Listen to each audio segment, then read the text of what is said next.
السلام علیکم ورحمۃ اللہ وبرکاتہ۔ ناظرین، ہم اب اللہ تعالیٰ کا نام لے کر اپنا درس شروع کر رہے ہیں۔ اللہ تعالیٰ کی مدد ہمارے ساتھ ہوگی، انشاءاللہ ہم زندگی کے ہر کام پہ کامیاب ہوں گے۔ اعوذ باللہ من الشیطان الرجیم، بسم اللہ الرحمن الرحیم۔ سبحانک رب العزت عما یصفون وسلام علی المرسلین والحمد للہ رب العالمین۔ بسم اللہ الرحمن الرحیم، الحمد للہ رب العالمین، الرحمن الرحیم، مالک یوم الدین، ایاک نعبد و ایاک نستعین، اہدنا الصراط المستقیم، صراط الذین انعمت علیہم غیر المغضوب علیہم ولا الضالین، آمین۔ ناظرین، اب ہم قرآن پاک کی سورۃ بقرہ اس کی آیت نمبر 211 سے ترجمہ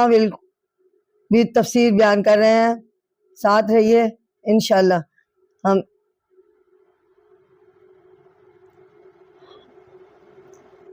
اعوذ باللہ من الشیطان الرجیم، میں پناہ مانگتی ہوں شیطان مردود سے۔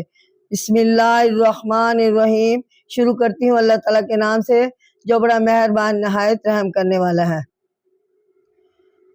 بنی اسرائیل سے عبرت، یعنی ان لوگوں کی ہٹ درمی اور اللہ تعالیٰ کا ان پر عذاب۔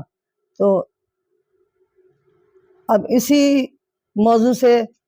تھوڑا ریلیٹڈ ہے یہ سورت اور اس کا ترجمہ اور اس کی تفسیر۔ بنی اسرائیل، سل بنی اسرائیل کم آتیناہم، یعنی بنی اسرائیل سے پوچھ ہم نے انہیں کس قدر کھلی ہوئی نشانیاں، من آیات ہی بینات، یعنی ہم نے انہیں عطا کی یا ہم نے انہیں دی کھلی نشانیاں، من آیات ہی بینات یعنی کھلی نشانیاں، واضح نشانیاں۔ ومن یبدل، اور جو کوئی اللہ کی نعمت، ومن یبدل نعمت اللہ، جو کوئی اللہ کی نعمت بدل ڈالے، نعمت اللہ یعنی اللہ تعالیٰ کی مدد بدل ڈالے، من بعد ما جاءتہم، اس کے کہ وہ نصیحت اسے پہنچ چکی ہے، فإن اللہ شدید العقاب، تو اللہ سخت عذاب دینے والا ہے۔ تو ناظرین، اس آیت کی تفسیر کچھ ایسے ہے کہ اس سے پہلی آیتوں اس سے پہلے بیان ہو چکا ہے کہ کبھی بھی اللہ تعالیٰ یا اس کے فرشتے کھلم کھلا انسانوں کے پاس نہیں آئے، بلکہ اللہ تعالیٰ نے ہمیشہ انسانوں کی ہدایت کے لیے ان میں سے ہی نبی اور رسول بھیجے۔ یہاں اس آیت میں اسی حقیقت کو بنی اسرائیل کی تاریخ سے واضح کیا جا رہا ہے کہ یعنی کہ ہم نے بنی اسرائیل کو بہت سے ایسی نشانیاں عطا کی جن سے اللہ تعالیٰ کی ہستی، اللہ تعالیٰ کے رسولوں کی صداقت اور ان کی تعلیم کی سچائی ظاہر ہوتی ہے، لیکن انہوں نے ان تمام نشانیوں کو پس پش ڈال دیا۔ اللہ تعالیٰ نے ان پر اپنے انعامات کیے، لیکن انہوں نے ناشکری پن کا ثبوت دیا۔ اللہ تعالیٰ نے بنی اسرائیل پر جو احسانات کیے، ان میں سے چند مختصر یہ میں بیان کر رہی ہوں آپ کے سامنے۔ نمبر 1، انہیں فرعون کے ظلم سے نجات دلائی۔ فرعون بنی اسرائیل کے بچوں کو قتل کر دیتا تھا اور لڑکیوں کو زندہ رکھتا تھا، ان سے سخت مشقت کے کام لیتا تھا، ہر طرح سے ذلیل و خوار کرتا تھا۔ اللہ تعالیٰ نے انہیں اس کے ظلم سے بچایا۔ نمبر 2، ان میں حضرت موسیٰ جیسے جلیل القدر اور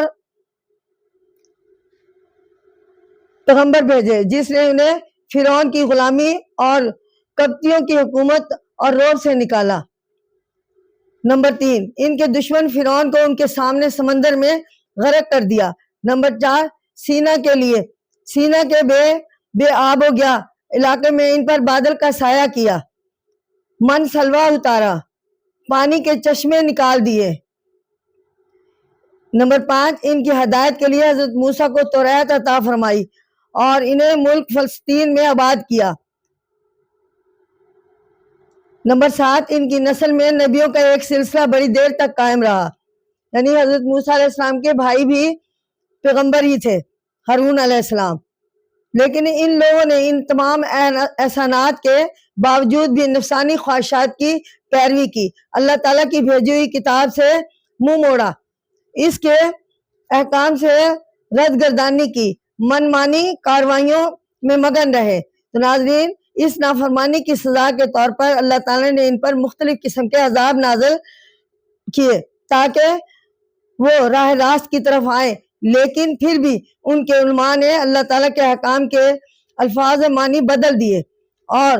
جان بوجھ کر کتاب میں رد و بدل کیا۔ عوام نے اندھا دھند ان کی پیروی کی۔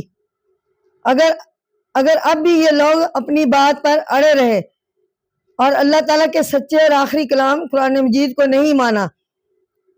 تو وہ یاد رکھیں کہ اللہ تعالیٰ سخت سزا دینے والا ہے، اور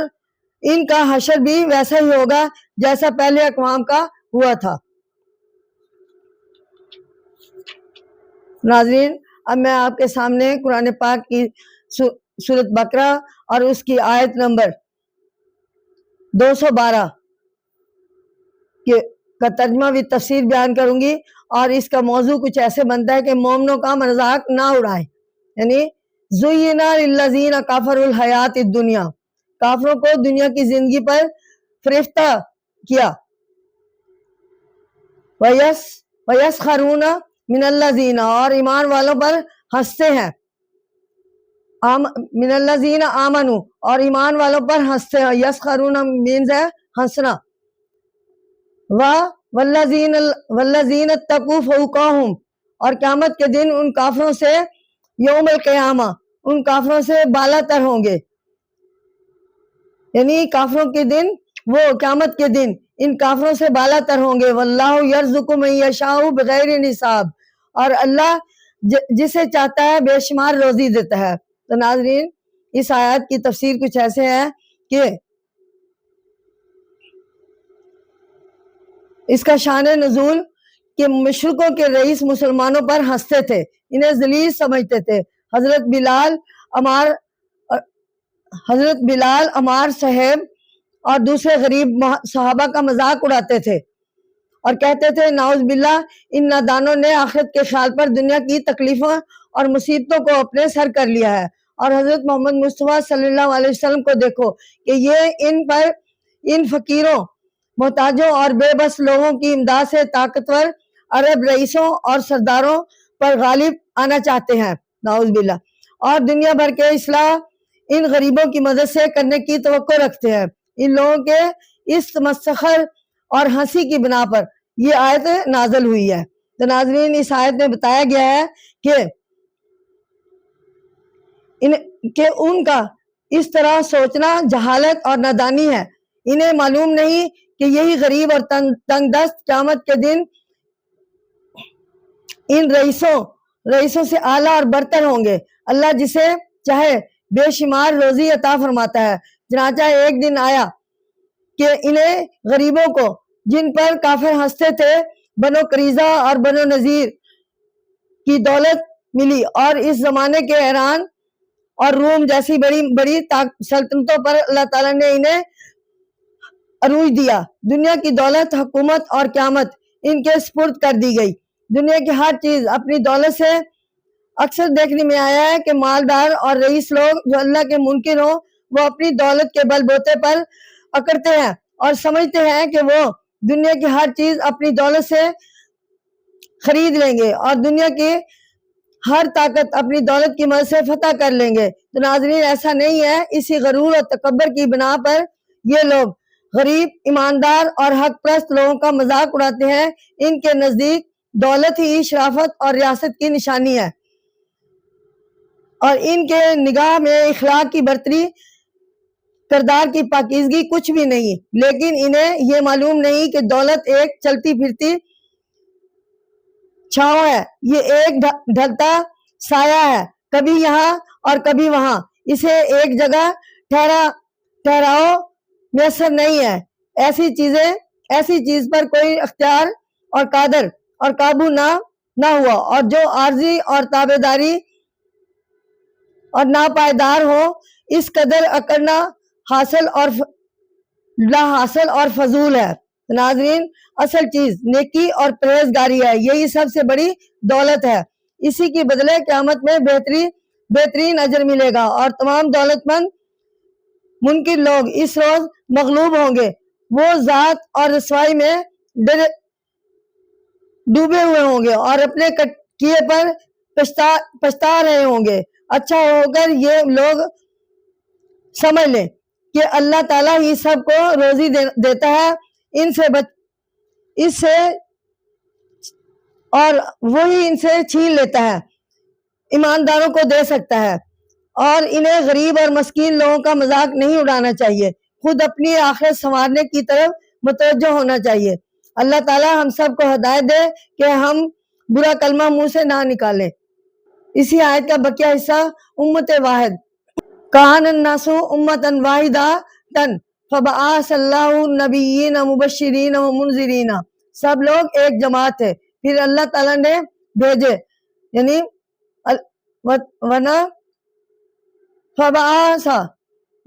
فبعث اللہ النبیین، پھر اللہ تعالیٰ نے خوشخبری سنانے کے لیے نبیوں کو بھیجے، مبشرین و منذرین، یعنی خوشخبری سنانے والے اور ڈرانے والے پیغمبر، وَأَنزَلَ مَعَهُمُ الْكِتَابَ، اور ان کے ساتھ نازل کی یعنی کتاب، تاکہ بالحق کی لیحکما، تاکہ فیصلہ کر دے، بین الناس لوگوں کے درمیان، فیما اختلفوا فیہ، جس میں وہ جھگڑا کرتے ہیں، مختلفو لیختلفو، جھگڑا کرنا۔ ناظرین اس آیت کی تشریح کچھ ایسے ہے کہ اللہ تعالیٰ نے فرمایا فبعث، یہاں فے سے مراد ہے کہ ایک مدت کے بعد، یعنی جب باطل پرست بے شمار عقیدے اور مذہب بنا بیٹھے اور ان پر اختلاف بڑھ گئے، مبشرین تو خوشخبری سنانے والے، یعنی یہاں مراد نبیوں سے ہے، یعنی ان لوگوں کو جو اللہ کے دیے ہوئے قانون کو قبول کر لیں۔ خوشخبری سنانے والے لفظ بشر اس کا مادہ ہے، منذرین ڈرانے والے، یعنی ان لوگوں کو جو اللہ تعالیٰ کے دیے ہوئے قانون کے خلاف انکار اور بغاوت کریں، ان ڈرانے والے اندازہ اس کا مصدر ہے، لیحکما، تاکہ فیصلہ کرے، یہ انہی نبیوں کے واسطے سے اللہ تعالیٰ فیصلہ کر دے گا۔ حضرت آدم علیہ السلام کے وقت سے لے کے ایک ہی دین آ رہا ہے، کچھ مدت کے بعد لوگوں نے اس دین میں اختلافات کر ڈالا، تو اللہ تعالیٰ نے وقتاً فوقتاً نبیوں کو بھیجا جو ایمان والوں کو ثواب کی خوشخبری سناتے ہیں اور کافروں کو عذاب سے ڈراتے تھے، اور ان کے ساتھ سچی کتابیں بھی بھیجی تاکہ لوگوں کے اختلافات اور جھگڑے دور ہو جائیں اور سچا دین ان کے اختلاف سے بچا رہے۔ تو ناظرین اب میں آپ کے سامنے قرآن پاک کی سورۃ بقرہ اس کی آیت نمبر 213 اس کا ترجمہ و تفسیر آپ کے سامنے پیش کرتی ہوں، اور ان لوگوں کے بارے میں جو کہ مذہب میں اختلافات رکھتے تھے، مذہبی اختلافات، وَمَا اخْتَلَفَ فِيهِ إِلَّا الَّذِينَ، اور کتاب میں صرف انہی لوگوں نے جھگڑا ڈالا، إِلَّا الَّذِينَ أُوتُوا مِن بَعْدِ، جنہیں کتاب ملی تھی، من بعد ما جاءتهم، اور اس کے بعد کہ انہیں صاف حکم پہنچ گئے، ما جاءتهم البینات، یعنی انہیں صاف احکامات اللہ تعالیٰ کے پہنچ گئے تھے، بغیم بینہم، آپس کی ضد سے، بغیم بینہم یعنی باہم آپس کی ضد سے، نہد اللہ الذین، پھر اللہ نے ہدایت دی، آمنو، ایمان والوں کو، اور لما اختلفوا فیہ،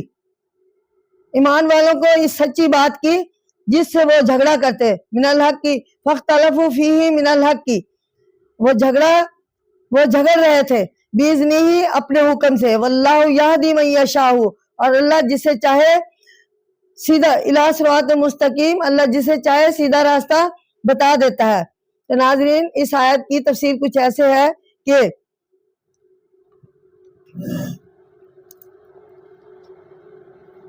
آیت کے اس حصے میں قرآن مجید میں لفظ اذن، حکم اور اجازت دونوں معنوں میں آیا ہے، یہاں مراد اللہ تعالیٰ کا فضل اور توفیق ہے۔ آیت کے اس حصے میں یہ بتایا گیا ہے کہ اللہ تعالیٰ کے نبی اور کتابوں کے آ جانے کے بعد انہی لوگوں نے اختلاف کر ڈالا، اور جن کو وہ کتابیں ملی تھی، مثلا یہودیوں اور عیسائیوں کے امام و پیشوا توریت اور انجیل میں اختلاف ڈالتے تھے، یعنی وہ تورات اور انجیل میں انہوں نے اپنے فائدے کے لیے جہاں مسئلہ ان کے حق میں ہونا ہوتا تھا وہاں وہ آیات کو بدل کر اپنی مرضی سے وہاں کچھ اور ایڈ کر دیتے تھے اور اس کے مطابق فیصلہ سنا دیتے تھے. تو اس لیے اللہ تعالیٰ نے ان کی اس رد و بدل کی وجہ سے اللہ تعالیٰ نے ہمارے نبی حضرت محمد مصطفیٰ صلی اللہ علیہ وسلم پر قرآن پاک بھیجا جس کی حفاظت کا ذمہ خود لیا، اور آج تک سیم اسی حالت میں قرآن پاک ہے. اس کی نہ تبدیلی ہوئی ہے اس میں اور نہ انشاءاللہ ہوگی. ان کے معنی بدل دیتے تھے اور ان کے شروع اور تفسیر میں منمانی کرتے تھے، اور یہ سارا اختلاف وہ بے سمجھی سے نہیں کرتے تھے بلکہ آپس کے ضد اور حسد اور دنیاوی مال و متاع کے لالچ میں کرتے تھے. ان حالات میں اللہ تعالیٰ نے اپنے فضل و کرم سے ان لوگوں کو جو ایمان کے طالب تھے اور جن میں ایمان کی صلاحیت موجود تھی سیدھے راستے کی ہدایت فرمائی، اس پر چلنے کی توفیق بخشی اور انہیں گمراہ لوگوں کے اختلاف سے بچا لیا. اس آیت سے یہ بھی پتہ چلتا ہے کہ دنیا کا دستور کچھ ایسا ہے کہ برے لوگ اختلاف ڈالتے ہیں اور ہمیشہ اسی میں سرگرم رہتے ہیں. اس لیے یہاں ایمان والوں کو ان کے پیچھے نہیں لگنا چاہیے بلکہ اللہ کے نبی کی ہدایت اور تعلیم کے مطابق عمل کرنا چاہیے. ہدایت وہی ہے جو اللہ تعالیٰ نے دی اور کامیابی اسی طریقے پر عمل کرنے سے حاصل ہوتی ہے جو اللہ تعالیٰ نے دکھلایا ہے. تو ناظرین، اب میں آپ کے سامنے قرآن پاک کی سورت بقرہ اور اس کی آیت نمبر 214 آزمائش کی گھڑی، اس عنوان کے تحت میں آپ کے سامنے ترجمہ اور تفسیر پیش کروں گی. ملاحظہ فرمائیے. ام حسبتم ان تدخلوا الجنت، کیا نہیں یہ خیال کہ تم جنت میں چلے جاؤ گے. ولما یاتیکم مثل الذین، حالانکہ تم پر ان لوگوں جیسے حالات نہیں گزرے، یعنی مثل ان جیسے، ان لوگوں جیسے، الذین خلو من قبلکم، ان جیسے حالات نہیں گزرے جو تم سے پہلے تھے، پہلے ہو چکے ہیں یا گزر چکے ہیں. مستہم الباسا، انہیں سختی اور تکلیف پہنچی، باسا سختی تکلیف پہنچی، والضرا اور وہ پھڑپھڑائے، وزلزلوا من پھڑپھڑائے، حتی یقول الرسول اور پھڑپھڑاتے گئے یہاں تک کہ یقول رسول اللہ، رسول والذین، رسول اور جو اس کے ساتھ ایمان لائے، آمنو یعنی جو ان کے ساتھ ایمان لائے، یہاں تک کہ رسول اور جو اس کے ساتھ ایمان لائے تھے کہنے لگے. یقولو یعنی کہنا، یعنی وہ انبیاء کرام اور جو ان کے ساتھ ایمان لائے وہ کہنے لگے ماہم متی نصر اللہ، کہ اللہ کی مدد کب آئے گی. ما حتی نصر اللہ یعنی اللہ کی مدد کب آئے گی ان کے ساتھ. الا ان نصر اللہ قریب، سن رکھو کہ اللہ کی مدد قریب ہے. تو ناظرین، اس آیت میں اللہ تعالیٰ نے کچھ ایسے تفسیر اس کی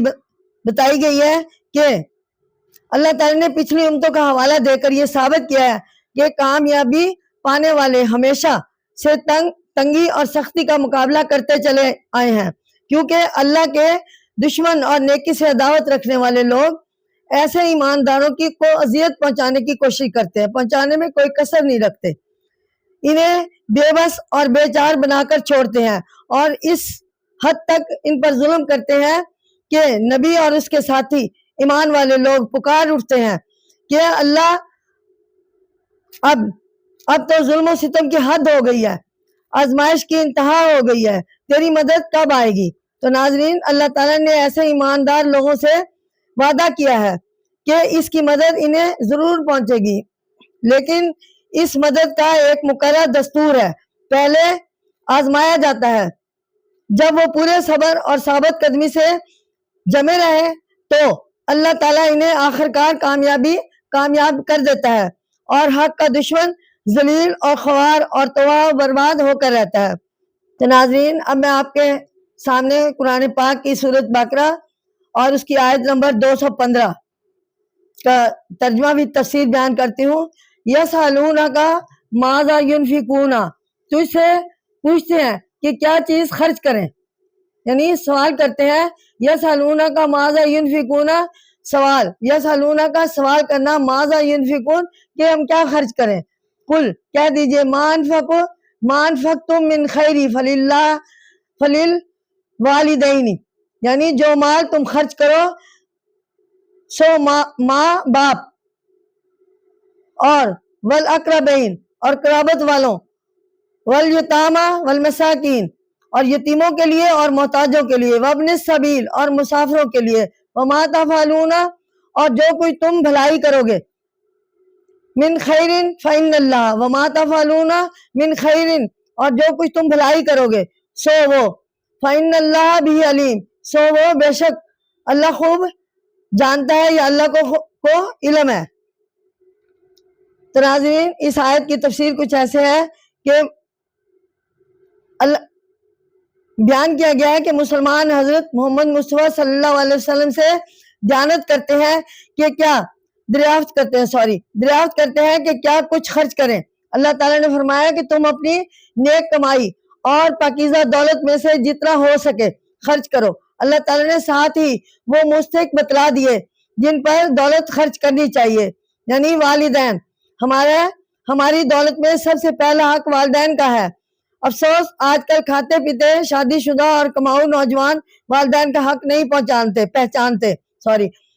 قرابت دار، والدین کے بعد دوسرا نمبر قرابت دار رشتہ دار آتے ہیں۔ اسلام نے اس قدر زرعی اصول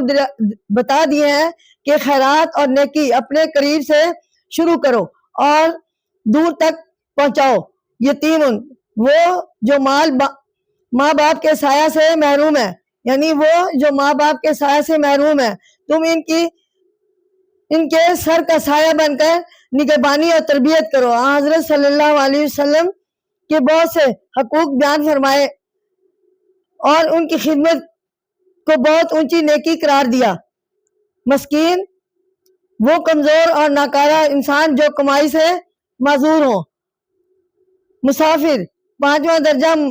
ضرورت مند اور مسافروں کا ہے۔ تو ناظرین اب میں آپ کے سامنے اسی کا تھوڑا سا بقیہ حصہ ہے۔ کتبہ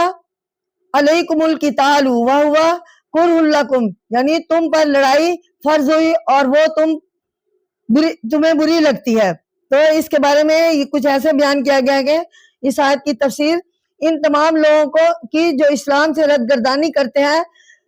شر و فساد میں سرگرم رہتے ہیں، سازشوں اور تباہیوں سے دنیا کے امن کو بچانے کے لیے اللہ تعالیٰ نے مسلمانوں کو حکم دیا کہ وہ اسلام کے دشمنوں اور امن و برباد کرنے والوں سے جنگ کرے، انہیں قتل کرے، کیونکہ ایسے لوگوں کا خاتمہ ہی اسلام کی ترقی اور عالم کائنات کی خوشحالی کا سبب بن سکتا ہے۔ رسول اکرم صلی اللہ علیہ وسلم کو قتال یعنی لڑنے کا حکم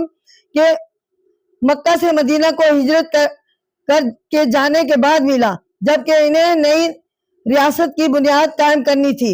کھلے بندوں اسلام کی دعوت دینی تھی، اللہ تعالیٰ کی ہدایت کے مطابق ایک نئی سوسائٹی کو وجود میں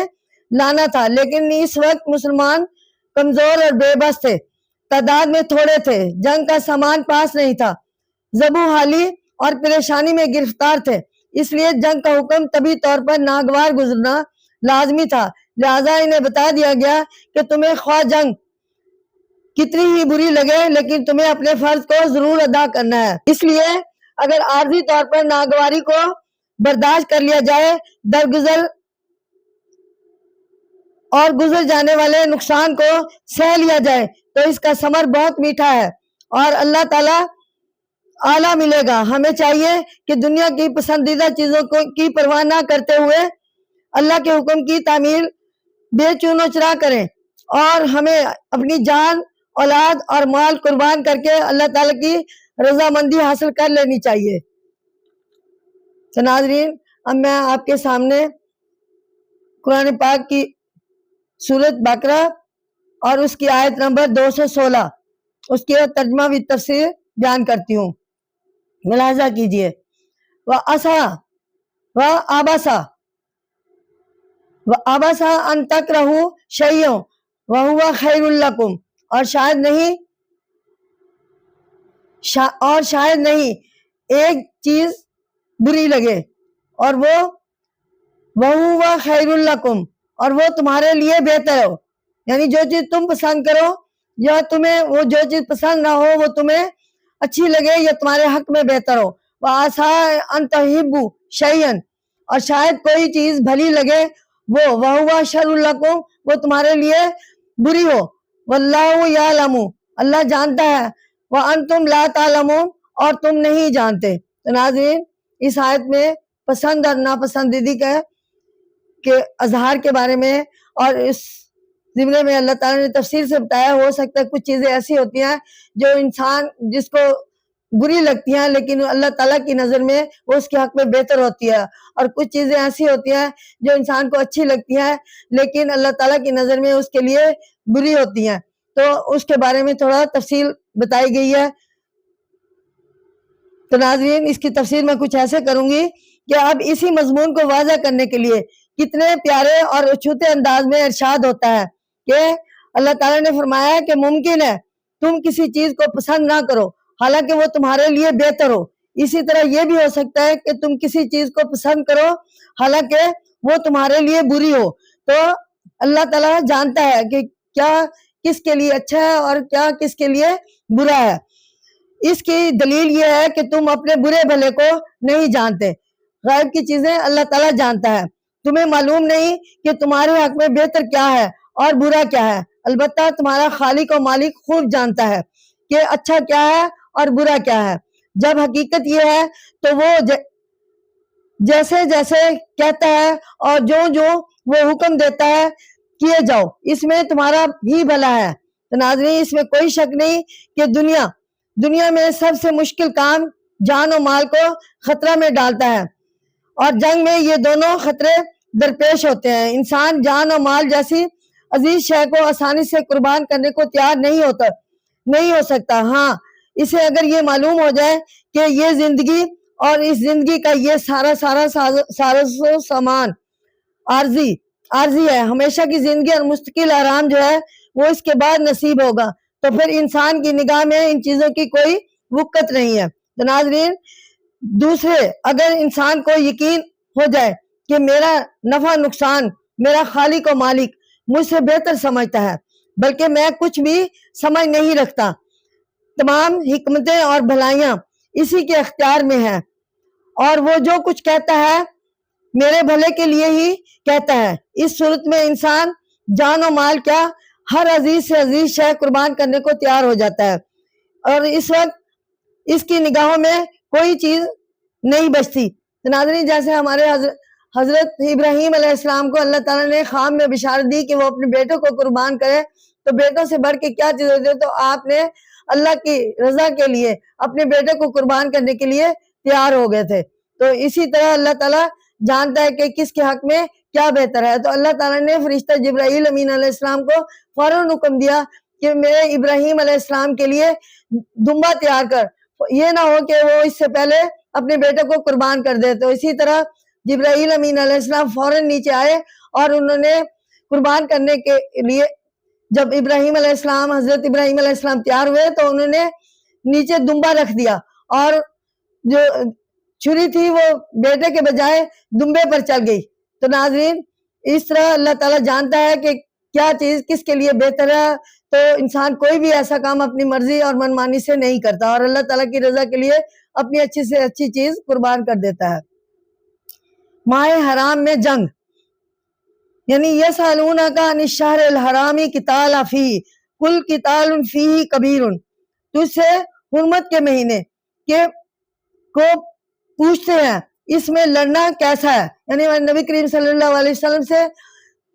سوال کرتے ہیں یہودی اور نصرانی، اس کے علاوہ مکہ کے مشرکین۔ کل قتال فیہ کبیر، کہ کیسا ہے، کہہ دیں کہ ان میں لڑائی بڑا گناہ ہے،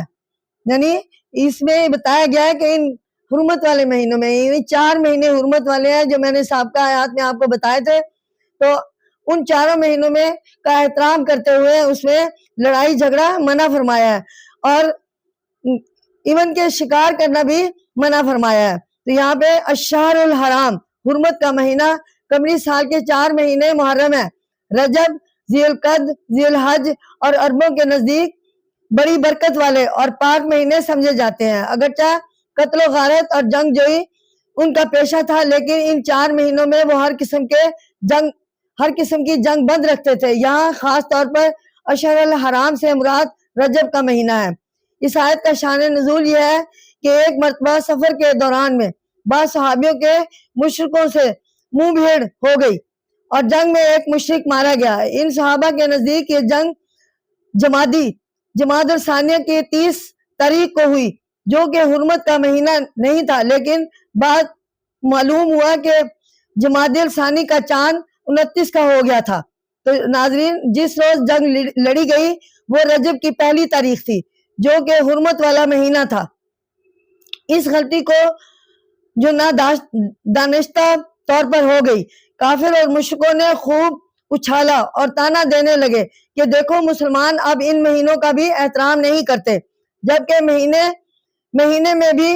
جنگ شروع کر دی، یعنی رجب کے مہینے میں بھی جنگ شروع کر دی۔ اس پر وہ صحابی آپ کی خدمت میں حاضر ہوئے اور دریافت کیا کہ یہ غلطی بے خبری میں ہو گئی ہے، اب کیا حکم ہے؟ اس پر یہ آیت نازل ہوئی اور مسلمانوں کو بتایا گیا کہ حرمت والے مہینوں میں اگر دشمن جنگ کر دے، جنگ بری بات ہے، لیکن یہ اس صورت میں جب یہ گناہ دانستہ طور پر کیا جائے اور ماہ حرم کا علم رکھنے کے باوجود جنگ لڑی جائے، اور جنگ جو مسلمانوں نے لڑی ہے یہ جان بوجھ کر نہیں لڑی، بلکہ اس میں ان سے بھول ہو گئی ہے۔ تو ناظرین، علماء کرام میں اس بات پر متفق ہے کہ اب جب کبھی کافر حرمت والے مہینوں میں جنگ شروع کر دے تو مسلمان اپنی حفاظت کے لیے دفاعی جوابی جنگ لڑ سکتے ہیں۔ تو یہ اللہ تعالیٰ کی طرف سے اجازت ہے، ان کے حملے کا جواب دے سکتے ہیں، اس لیے کہ ان مہینوں کی تقدس کے مقابلے میں جانیں زیادہ مقدس ہیں۔ مثلا اللہ پر ایمان نہ لانا، ایک سے زیادہ معبودوں کی پرستش کرنا، روز آخرت کو نہ ماننا، فتنہ و فساد پھیلانا، لوگوں کو ان کے گھروں سے نکال دینا، کیونکہ یہ جنگ سے کم بری اور گناہونی نہیں ہے۔ خود کفار اسی اپنی روش پر نظر نہیں کرتے، انہوں نے مسلمانوں کی چھوٹی سی غلطی پر جو نادانستہ عمل میں آئی تانے دینے شروع کر دیے۔ کافروں کی روش، تو ناظرین اسی آیت کا بقیہ حصہ ہے، وَصَدُّوا عَن سَبِيلِ اللَّهِ وَكُفْرٌ، اور اللہ کی راہ سے روکنا اور اسے نہ ماننا، وَالْمَسْجِدِ الْحَرَام، اور مسجد حرام سے روکنا اور اس کے لوگوں کو، وَإِخْرَاجُ الْأَهْلِهِ مِنْهُ الْأَكْبَرُ، اور ان لوگوں کو وہاں سے نکالنا، اہلی مِنْهُ الْأَكْبَرُ، اللہ کے نزدیک، عند اللہ یعنی اللہ کے نزدیک اس سے بھی زیادہ گناہ ہے، والفتنة الأكبر، فتنة اکبر، پھر زیادہ گناہ ہے، اور فتنہ من القتل، اور فتنہ قتل سے بھی بڑھ کر ہے۔ تو ناظرین، یہاں میں اس کی تفسیر تھوڑی سی آپ کے سامنے بیان کرتی ہوں۔ پہلے سابقہ اس کی تفسیر ہم کچھ سابقہ آیات میں بتا چکے ہیں۔ تو صد عن سبیل اللہ، اللہ کی راہ سے روکنا یعنی لوگوں کو اسلام قبول کرنے سے روکنا، اور جو اسلام قبول کر لے انہیں سخت اذیتیں پہنچانا، جو ارادہ کرے انہیں دھمکیاں دینا، بلکہ مکہ کے کافر یہ تمام گناہ کرتے تھے، نبی کریم صلی اللہ علیہ وسلم پر ایمان لانے سے منع کرتے تھے۔ نمبر 2، کفر، اللہ سے کفر کرنا۔ دوسرا گناہ جو کافر کرتے تھے وہ تھا اللہ سے کفر، اس کی ہستی اور اس کے صفتوں سے انکار۔ تیسرا ہے المسجد حرام، خانہ کعبہ اللہ کا یہ گھر عبادت کے لیے تھا، مگر اس جگہ کافروں نے بے شمار بت رکھ چھوڑے تھے۔ مسلمان بیت اللہ کو توحید کا گھر بنانا چاہتے تھے، لیکن کافر مسلمانوں کو بیت اللہ میں داخل ہونے سے روکتے تھے اور اللہ کی عبادت میں رکاوٹ ڈالتے تھے۔ تو ناظرین، الفتنہ، فساد، غارت گری، دین سے ہٹانا، کفار مکہ یہ سب خرابیاں کر رہے تھے، مگر اپنے ان جرائم پر ان کی نظر نہ تھی۔ اللہ تعالیٰ فرماتا ہے جب حالات یہ ہوں تو قتال ہر حال میں واجب ہے۔ تو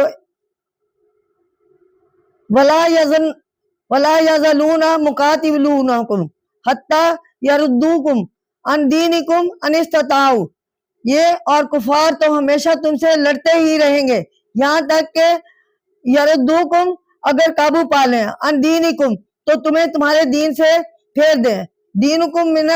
ان استطاعوا۔ تو ناظرین، اس آیت میں یہ بات کھول کر واضح کر دی کہ مسلمان جب تک اللہ تعالیٰ کے دین پر قائم رہیں گے، مشرک اور کافر ہر طرح سے ان کی مخالفت کرتے رہیں گے اور وہ ہر حالت میں اور ہر موقع پر ذکر پہنچانے میں کوئی کسر باقی نہ چھوڑیں گے، جیسا کہ حدیبیہ کے موقع پر انہوں نے کیا۔ اس موقع پر انہوں نے کسی احترام اور برکت کی پرواہ نہ کی۔ مسلمان صرف مسلمانوں سے دشمنی اور حسد کی وجہ سے مرنے مارنے پر تیار ہو گئے اور مسلمانوں کو مکہ جانے اور عمرہ کرنے سے روکا۔ اس لیے اس قسم کے اسلام دشمن اگر مسلمان پر طعنہ تشنیع کرے بھی تو اس کی کوئی پرواہ نہ کرنی چاہیے اور صرف مہینہ کی حرمت کی وجہ سے ان سے جنگ کرنے سے روکنا نہیں چاہیے۔ تو ناظرین، یہ میں نے اس سے پہلے بھی آپ سے بیان کر چکی ہوں کہ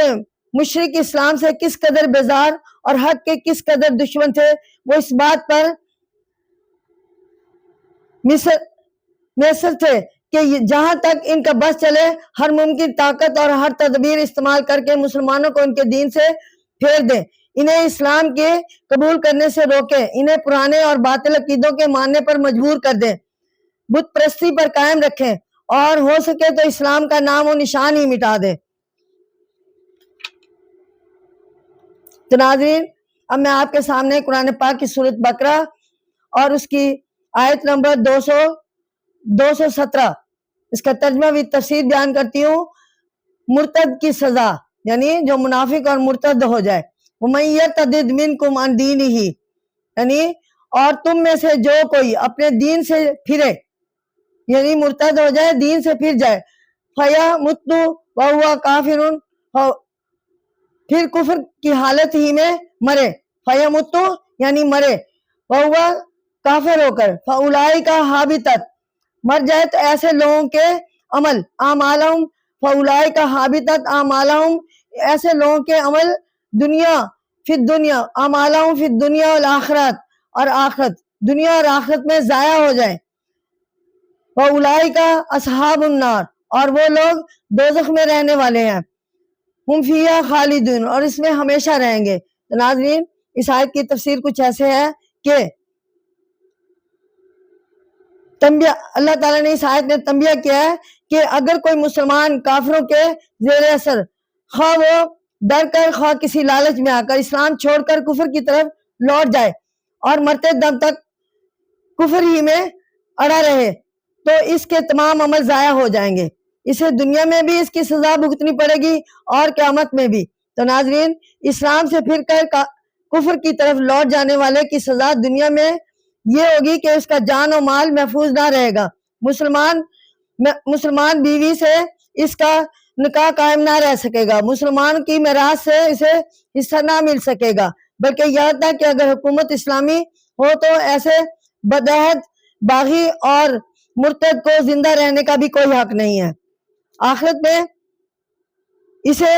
یہ سزا ملے گی کہ وہ اپنے اجر و ثواب سے محروم رہے گا، جس قدر نیکیاں اور عبادتیں دنیا میں کی ہوں گی اس کا بدلہ نہیں ملے گا اور دوزخ میں ڈالا جائے گا اور اسی میں ہمیشہ جلتا رہے گا اور ہر طرح سے نقصان اٹھائے گا۔ تو ناظرین، اب میں آپ کے سامنے قرآن پاک کی سورۃ بقرہ اس کی آیت نمبر 218،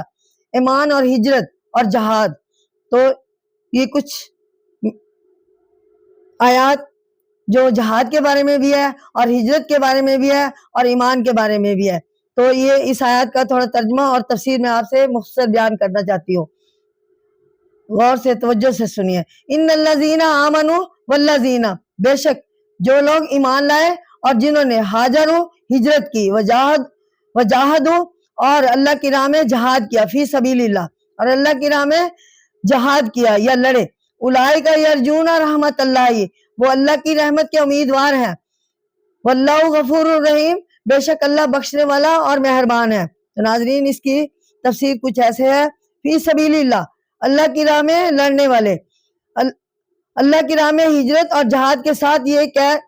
قید لگا کر ثابت کر دیا کہ مسلمان کسی اپنے ذاتی غرض یا مفاد کے لیے ہجرت یا جہاد نہیں کرتے، وہ صرف اللہ تعالیٰ کی خوشنودی حاصل کرنے کے لیے ہر قسم کی تکلیفیں اور مصیبتیں جھیلتے ہیں۔ تو ناظرین، یرجون امیدوار، اس لفظ سے مقصود ان مومنوں کو خوشخبری دینا ہے جو نادانستہ ماہ حرم میں ایک کافر کو قتل کر بیٹھتے ہیں، اور اسی طرح اس آیت سے یہ بات بھی ظاہر ہوتی ہے کہ کافر اور مشرک مسلمانوں کو ان کے دین سے پھیرنے کی ہر ممکن کوشش کرتے ہیں اور کریں گے، انہیں اذیتیں دیں گے، پہنچائیں گے، انہیں وطن سے نکال دیں گے، ان سے جنگ کریں گے، لیکن مسلمانوں کو چاہیے کہ وہ ہمت نہ ہارے اور اپنے ایمان پر ڈٹے رہیں۔ اگر کافر مسلمانوں کو جلا وطن کر دیں، ان سے جنگ کریں، تو مسلمانوں کو ان کا ڈٹ کر مقابلہ کرنا چاہیے۔ تو ناظرین، مقصد یہ ہے کہ اللہ تعالیٰ کی رحمت اور بخشش اور کرم کے مستحق صرف وہ لوگ ہوتے ہیں جو ایمان لائے۔ اگر اس راہ میں مشکلات آ جائیں تو وطن تک کو چھوڑ دیا، اگر پھر بھی دشمنان دین نے چین نہ لینے دیا تو جہاد کے لیے آمادہ ہو گئے، لیکن دین سے غافل نہ ہوئے۔ یسألونک عن الخمر والمیسر، تو ناظرین یہاں پہ کہا گیا ہے کہ تجھ سے شراب اور جوئے کا حکم پوچھتے ہیں، یعنی ہمارے نبی کریم صلی اللہ علیہ وسلم سے کفار مکہ نے کچھ اس قسم کے سوال کیے جن کا آپ نے بڑے اچھے اور معقول طریقے سے جواب دیا۔ تجھ سے شراب اور جوئے کا حکم پوچھتے ہیں، یسألونک عن الخمر والمیسر، یعنی تجھ سے شراب اور جوئے کا حکم پوچھتے ہیں، ان کے بارے میں وہ آپ سے سوال کرتے ہیں۔ تو اللہ تعالیٰ نے یہ آیت نازل فرمائی اور ہمارے نبی کریم صلی اللہ علیہ وآلہ وسلم نے اس آیت کی روشنی میں ان لوگوں کو اس کے بارے میں بتایا، یعنی شراب اور جوئے کے احکام کے بارے میں انہیں تفصیلاً بتایا۔ خمر کے لفظی معنی کسی چیز کو ڈھانپ لینا ہے، اور اونی کو خمار اس لیے کہتے ہیں کہ وہ سر کو ڈھانپ لیتی ہے۔ شراب کو بھی خمر اسی لیے کہا گیا ہے کہ اس سے انسانی عقل پر پردہ ڈل جاتا ہے، نعوذ باللہ، افسوس، اور انسان کے حواس درست طور پر باقی نہیں رہتے۔ انگور اور کھجور کی شراب کے علاوہ خمر، ہر اس چیز کو کہا گیا ہے جو نشہ آور ہو۔ ناظرین، میسر، جوا، یہ لفظ بھی اپنے وسیع معنی میں آیا ہے اور جوئے کے تمام قسموں پر حاوی ہے، خواہ وہ کسی صورت اور نام سے ہو۔ تو اسلام میں بتایا گیا ہے کہ جوئے کی قسموں کا کوئی شمار نہ تھا، اور ان دونوں کے نتیجہ میں جنسی تعلقات کی ابتری، مالی مشکلات اور ظلم اور تعدی کی وبا عام طور پر پھیلی ہوئی تھی، لیکن اس حالت پر غور کرنے والا کوئی نہ تھا۔ یہ لوگ اپنے عقل اور ان چیزوں کے عوض بیچ چکے تھے۔ بعض صحابہ کے بارے میں بیان کیا گیا ہے کہ انہوں نے شراب اور جوئے کی بابت رسول اکرم صلی اللہ علیہ وسلم سے خود دریافت کیا کہ ایسی چیز جو عقل اور مال اور دولت کو برباد کرنے والی ہو، اس کے بارے میں کیا حکم ہے؟ تو نبی کریم صلی اللہ علیہ وسلم کی صحبت اور تعلیم اور تربیت سے آپ کے صحابیوں میں ایسی ناپاک اور گندی چیزوں کے بارے میں نفرت کا پیدا ہونا ضروری تھا۔ وہ سمجھ گئے تھے کہ جن نیکیوں اور خوبیوں کا حکم اسلام دیتا ہے، ان کے حاصل کرنے میں شراب اور جوئے جیسی چیزیں صد رہا ہیں، کیونکہ ان احکام سے یہ مقصود ہے کہ ہمارے اندر پاکیزگی، نیکی اور عاقبت اندیشی پیدا ہو۔ اس کے برعکس شراب اور جوئے سے عقل جاتی رہتی ہے اور گالیاں بکنے کی عادت پڑتی ہے، گندگی کی طرف رجحان پیدا ہوتا ہے، طبیعت حرام کاری کی طرف مائل کرتی ہے